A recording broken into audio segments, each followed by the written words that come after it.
মোবাইলের ব্লক লিস্টটা তৈরি করা হয়েছিল কিছু অপ্রয়োজনীয় মানুষদেরকে রাখার জন্য, কিন্তু আজ সেটা ব্যবহার হয় প্রিয় মানুষদেরকে রাখার জন্য।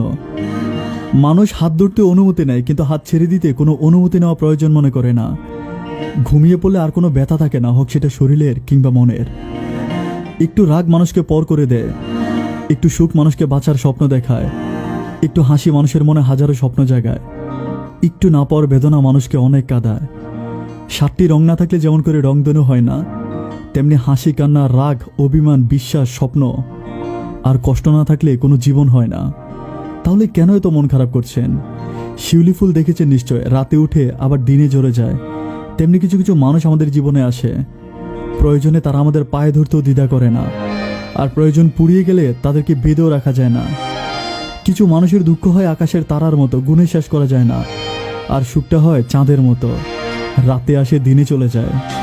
পৃথিবীতে মানুষ বেড়েছে কিন্তু সৎ মানুষ বাড়েনি, শিক্ষার হার বেড়েছে কিন্তু সুশিক্ষা বাড়েনি, আইন বেড়েছে অপরাধ কমেনি, দেহ সুন্দরী বেড়েছে চরিত্র সুন্দরী বাড়েনি। একদিন এক লোক চড়াই পাখির দিকে তাকিয়ে বলে, তোমার গায়ের রংটা যদি কালো শেড না হতো তাহলে তোমায় খুব সুন্দর লাগতো। সে সাগরের দিকে তাকিয়ে বলে, তোমার পানি যদি লবণাক্ত না হতো তবে কতই না ভালো হতো।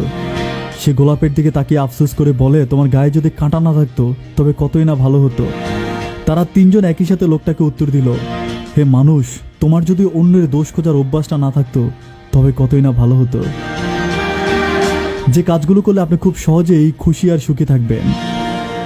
যে জিনিস হারিয়ে গেছে সেটা নিয়ে চিন্তা করা বাদ দেন, নতুন কিছু করার চিন্তা করুন।